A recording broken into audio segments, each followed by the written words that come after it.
Class 10th। तो आप सभी को मैं आज करा रही हूँ मोस्ट इम्पॉर्टेंट क्वेश्चन। तो उसी सीरीज में आज का मैं लेकर आई हूँ class 10th Hindi course B की हमारी स्पर्श बुक है, जिसके गद्य खंड का अध्याय हमारे पास में चल रहा है दूसरा, यानी कि डायरी का एक पन्ना। तो गद्य खंड में आपके टोटल 7 चैप्टर हैं और अभी हम सेकंड चैप्टर में हैं, जिसके हम मोस्ट इम्पॉर्टेंट क्वेश्चंस करा रहे हैं। तो आज का ये मोस्ट इम्पोर्टेंट क्वेश्चन क्या है, चलिए देखते हैं। क्योंकि ये जो हमारे पास अध्याय है कि डायरी का एक पन्ना, ये 26 जनवरी 1931 की कहानी बता रहा है, जो स्वतंत्रता से पहले ही स्वतंत्रता दिवस मनाने की घोषणा की गई थी। उसी की द्वितीय दिवस था ये, यानी कि दूसरे साल ये मनाया जा रहा था। पहली बार जो ये स्वतंत्रता दिवस मनाया गया था वो 26 जनवरी 1930 को मनाया गया था, और ये मनाया जा रहा था 26 जनवरी 1931 को। और ये कहाँ मनाया जा रहा था? बंगाल में। शुरू करें तो कहाँ, यानी कि बंगाल में कोलकाता में मनाया जा रहा था। नेक्स्ट क्वेश्चन है पहला ही है हमारा क्वेश्चन। 26 जनवरी 1931 को पार्कों और मैदानों में पुलिस ही पुलिस दिखती थी, आखिर क्यों? चारों तरफ इतनी पुलिस का प्रबंध क्यों किया गया था? 26 जनवरी 1931 को कोलकाता में स्वतंत्रता प्राप्ति के लिए क्रांतिकारियों और देशभक्तों द्वारा स्वतंत्रता दिवस मनाने का निर्णय लिया गया। इसके अंतर्गत ध्वजारोहण और प्रतिज्ञा लेना तय किया गया। इसे रोकने के लिए पार्क और मैदान में पुलिस ही पुलिस दिखती थी, यानी कि अब ये जो है, आप स्वतंत्रता दिवस मनाने जा रहे हो, तो उस समय की सरकार कौन थी भारत में? उस समय की सरकार थी अंग्रेज सरकार। तो वो तो नहीं चाहती थी कि पूर्ण स्वतंत्रता हो, तो वो पूरी तरीके से इस आंदोलन को दबाने का प्रयत्न कर रही थी। तो उसने पूरा दमखम पुलिस सब हर तरह से जो है वो चारों तरफ फहरा रखी थी कि किसी भी तरीके से ये स्वतंत्रता दिवस ना मनाया जाए, क्योंकि इस स्वतंत्रता दिवस को मनाने की शर्त थी कि उन्हें मॉन्यूमेंट के पे झंडा फहराना था और उसके नीचे शपथ पढ़नी थी। तो ये उन्हें करने से रोकना था। प्रश्न संख्या 2 है, तारा सुंदरी पार्क में पुलिस ने लोगों को रोकने के लिए क्या किया? तारा सुंदरी पार्क में बड़ा बाजार कांग्रेस कमेटी के युद्ध मंत्री हरीशचंद्र सिंह को झंडा फहराने ने भीतर न जाने दिया। कहा गया? उन्हें तारा सुंदरी पार्क में अंदर नहीं जाने दिया गया। पुलिस ने वहां काफी मारपीट की, जिसमें 2-4 आदमियों के सिर फट गए। गुजराती सेविका संघ की ओर से निकाले गए जुलूस में शामिल लड़कियों को गिरफ्तार कर उन्हें रोकने का प्रयास किया गया। तो तारा सुंदरी पार्क में पुलिस ने लोगों को रोकने के लिए बहुत प्रयत्न किए कि किसी भी तरीके से, तो उन्होंने लाठी चार्ज तक किया, मारपीट करी। मारपीट करना मतलब लाठी चार्ज कर देना, और जिसमें बहुत सारे लोग घायल भी हो गए थे। प्रश्न संख्या 3 है, पुलिस कमिश्नर द्वारा निकाली गई नोटिस का तथ्य स्पष्ट करते हुए बताइए कि यह नोटिस क्यों निकाली गई थी। क्योंकि भाई 26 जनवरी 1931 को ये पता था कि स्वतंत्रता दिवस मनाया जाना है पूर्ण स्वतंत्रता की मांग के लिए, तो सरकार भी इस चीज को लेकर सचेत थी। तो उसने पहले ही एक नोटिस निकाल दिया था, और उस नोटिस में क्या था आपको वो बताना है। पुलिस कमिश्नर द्वारा निकाली गई नोटिस का तथ्य यह था कि अमुक अमुक धारा के अंतर्गत, यानी कि कुछ धाराएं लगाई गई थी, सभा नहीं हो सकती, किसी भी तरह की कोई सभा नहीं हो सकती। यदि आप भाग लेंगे तो उसे अपराध समझा जाएगा, और अगर उसके बाद भी अगर सभा होती है और आप उसमें शामिल होंगे तो आप अपराध करेंगे, तो आपको गिरफ्तार किया जा सकता है। यह नोटिस इसलिए निकाली गई होगी ताकि इस दिन झंडा फहराने और स्वतंत्रता की प्रतिज्ञा लेने के कार्यक्रम को विफल किया जा सके। यानी कि अगर हम पहले नोटिस निकाल दें तो बहुत सारे लोग डर जाएंगे और जो है वो इस कृत्य को करने के लिए आगे नहीं आएंगे, इसीलिए पुलिस ने नोटिस निकाल दी। अब नोटिस निकालने का एक रीजन ये भी है क्योंकि उस ये सारी कार्रवाई करने के लिए भी तो नहीं होगा कि मान लीजिए कि अगर उन लोगों ने जुलूस निकाला और पुलिस ने कोई नोटिस नहीं निकाली थी सभा करने या इसके मना करने के लिए, तो वो बोलेंगे भाई आपने तो ऐसा कुछ कहा ही नहीं था, हमें तो पूर्ण करने की आज़ादी थी। इसलिए उन्होंने इसको पहले ही सिक्योर कर लिया कि हमने तो पहले नोटिस निकाल दिया था, आपको सभा नहीं करनी थी। तो इस धारा के तहत आप लोगों को गिरफ्तार किया जाता है। प्रश्न संख्या 4 है, काउंसिल की तरफ से निकाली गई नोटिस का तथ्य एवं उद्देश्य क्या था? अब भाई पुलिस की तरफ से निकाली गई जो नोटिस थी तो वो आपने देख ली। तो यहाँ पर काउंसिल यानी कि जिन्होंने बोला था कि हमें स्वतंत्रता दिवस मनाना है, ठीक है, उनकी तरफ से क्या नोटिस निकाला गया था? ठीक है, काउंसिल द्वारा निकाली गई नोटिस का मूल तथ्य यह था कि मॉन्यूमेंट के नीचे ठीक 4:24 पर झंडा फहराया जाएगा। तो उनकी नोटिस में टाइम भी था 4:24 पे। तथा स्वतंत्रता की प्रतिज्ञा पढ़ी जाएगी। सर्वसाधारण की उपस्थिति होनी चाहिए, मतलब सभी लोग वहां पर होने चाहिए। इस नोटिस का उद्देश्य था स्वतंत्रता दिवस मनाने की पुनरावृत्ति करना तथा पूर्ण आजादी की मांग करना। तो इस नोटिस का क्या उद्देश्य था कि उन्हें जो है स्वतंत्रता दिवस की पुनरावृत्ति करनी थी। 26 जनवरी 1930 को मनाया गया था, अब इन्हें दोबारा मनाना था 26 जनवरी 1931 को, तो ये पुनरावृत्ति होती। और इसमें में उन्होंने पूर्ण स्वतंत्रता की मांग भी रखी थी। तो इसीलिए जो है उन्होंने ये नोटिस निकाला कि हम सभी जो है 4:24 पे मॉन्यूमेंट पे झंडा फहराएंगे और उसी के नीचे शपथ भी पढ़ी जाएगी। प्रश्न संख्या 5 है, जुलूस को ना रोक पाने की खींच पुलिस ने किस तरह उतारी। अब जुलूस को वो नहीं रोक पा रही थी क्योंकि चारों तरफ से जुलूस आ रहा था। एक को रोके तो दूसरा आ जाए, दूसरों को रोको तीसरा आ जाए, तीसरों को रोको तो पहला वाला खड़ा हो जाए। तो ये कहीं ना कहीं उनके अंदर खींच आ गई थी। तो ये किस तरीके से उन्होंने शांत करी। भीड़ की अधिकता के काम पुलिस के कारण पुलिस जुलूस को जब ना रोक सकी तो उसे अपनी खींच उतारने के लिए मैदान के मुहाने पर पहुंचते ही जुलूस पर लाठियां चलानी शुरू कर दी। इसमें बहुत से आदमी घायल हुए। पुलिस की लाठियों में सुभाष बाबू भी ना बच सके। तो कहने का मतलब है कि हर तरफ से जुलूस आ रहा था, इतनी ज्यादा भीड़ हो गई थी कि पुलिस रोक नहीं पा रही थी। अब उसने सोचा क्या किया जाए, भाई हमें मॉन्यूमेंट के पास तो लोगों को पहुंचने नहीं देना है क्योंकि वो झंडा फहरा देंगे। तो उन्होंने क्या किया, पार्क तक जो है पार्क के बाहर तैनाती कर दी और वहां से इन्होंने जो कोई भी पहुंचे उनके ऊपर लाठी चार्ज करना शुरू कर दिया। तो इस तरीके से वो खींच अपनी उतार रहे थे पूरे जुलूस को, क्योंकि पूरा प्रबंध था, सब कुछ था, लेकिन तब भी उनको इतनी उम्मीद नहीं थी कि इतनी सारी भीड़ इकट्ठा हो जाएगी।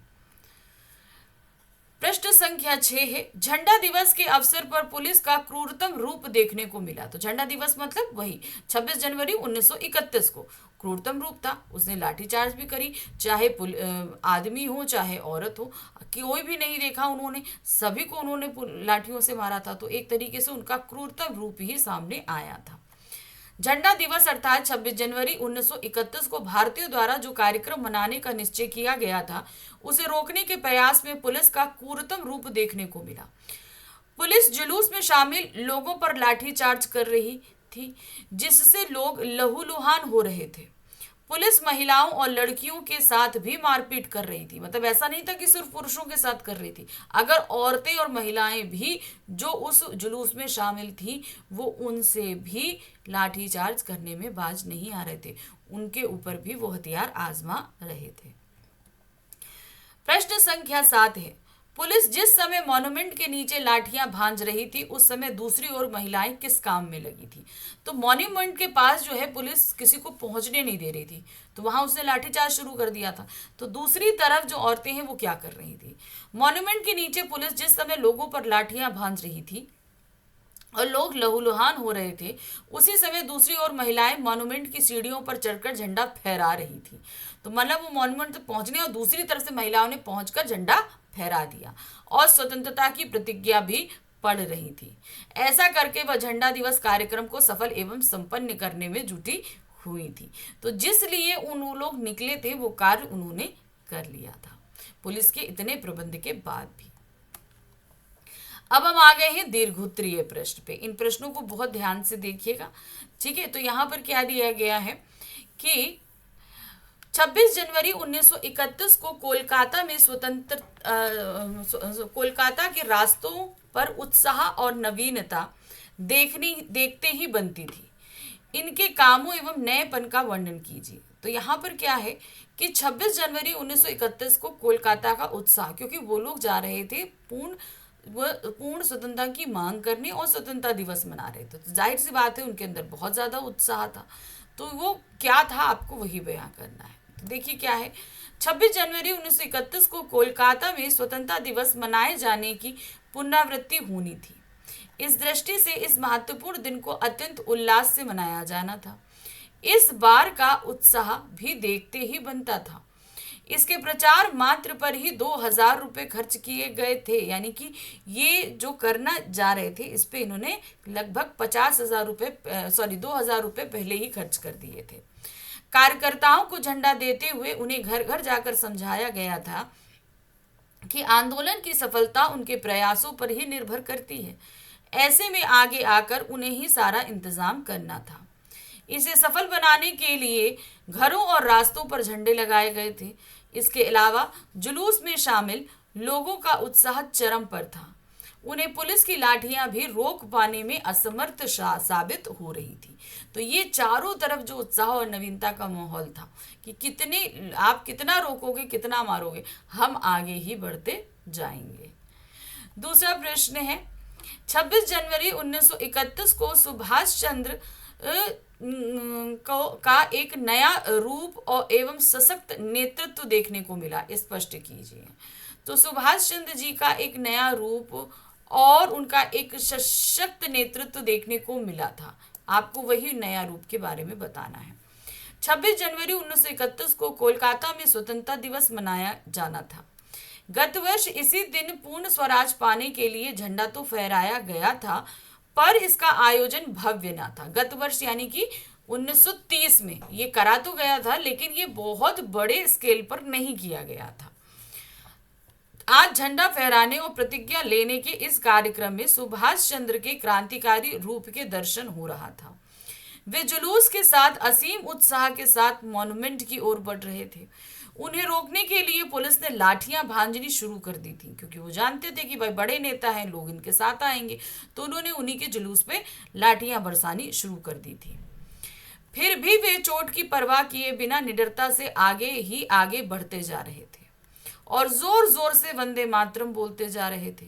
पुलिस की लाठियां उन पर भारी पड़ी थी।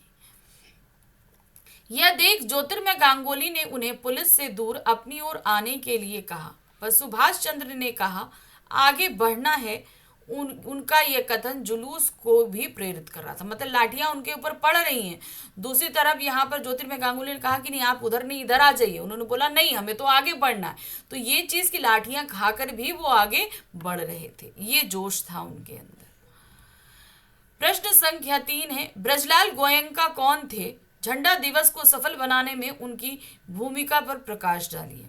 ब्रजलाल गोयनका स्वतंत्रता सेनानी थे जो कई दिनों से लेखक के साथ काम कर रहे थे। वे दमदम जेल में भी लेखक के साथ थे। वे झंडा दिवस 26 जनवरी 1931 को सभा स्थल की ओर जाते हुए मिले थे। पहले तो वे झंडा लेकर वंदे मातरम बोलते हुए इतनी तेजी से आगे भागे कि अपने आप गिर गए। एक अंग्रेज सवार ने उन्हें लाठी मारी और परंतु थोड़ी दूर जाने के बाद वे स्त्रियों के झुंड में शामिल हो गए। तब पुलिस ने उन्हें अलग कर दिया। तब वे 200 आदमियों का जुलूस लेकर लाल बाजार गए, जहां उन्हें गिरफ्तार कर लिया गया था। तो ये थे ब्रजलाल गोयनका, जिन्हें हर तरीके से रोकने का प्रयास हो रहा था, मगर वो कभी न कभी किसी न किसी रूप में वो आगे बढ़ते ही जा रहे थे। प्रश्न संख्या 4 है, डायरी का एक पन्ना नामक पाठ के माध्यम से क्या संदेश दिया गया है? अब ये जो हमारे सामने लेखक ने रखा है, इसके माध्यम से वो संदेश क्या देना चाह रहे हैं? डायरी का एक पन्ना नामक पाठ स्वतंत्रता का मूल्य समझाने एवं देश प्रेम व राष्ट्रभक्ति को जगाने तथा प्रगढ़ बनाने का संदेश छिपाए हुए, कि मतलब कि हमारे लिए स्वतंत्रता कितनी मुश्किल से प्राप्त हुई है और इसे हमें कितना संजो के रखना है, इस मूल्य को समझाने के लिए सामने रखा गया है। पाठ में सन 1931 के गुलाम भारत के लोगों की सच्ची तस्वीर प्रस्तुत की गई है कि किस प्रकार निहत्थे किंतु संगठित भारतवासियों के मन में स्वतंत्रता पाने की भावना बलवती हुई और इसे पाने के लिए लोगों ने न लाठियों की चिंता की और न जेल जाने की। वे आत्मोत्सर्ग के लिए तैयार रहते थे। यह पाठ हमें अपनी स्वतंत्रता की रक्षा करने की जहां प्रेरणा देता है, वहीं यह संदेश भी देता है कि संगठित होकर काम करने से कोई काम असाध्य नहीं रह सकता। तो यहाँ पर हमारे स्वतंत्रता के जो का महत्व है उसे समझाया गया है, हमारे वो कितनी अनमोल है ये बताया गया है, और उसको हासिल करने में कितने लोगों ने कितने कष्ट सहे ये बताया गया है। साथ ही बताया गया कि अगर हम संगठित होकर कोई कार्य करें तो ऐसा कोई कार्य नहीं है जो हमें ये आगे बढ़ने से रोक सके। तो ये था हमारा अध्याय जो था डायरी का एक पन्ना, वो हमने यहाँ ख़त्म किया। और इसी के साथ ऐसा नहीं है, क्योंकि अभी तो और भी चैप्टर्स हमारे बाकी है ना, तो हम उनके भी आपके लिए MIQs यानी कि मोस्ट इंपॉर्टेंट क्वेश्चंस लेकर आएंगे। तो साथ में रहिएगा, देखते रहिएगा। मिलते हैं अगली बार। Thank you watching. बाय।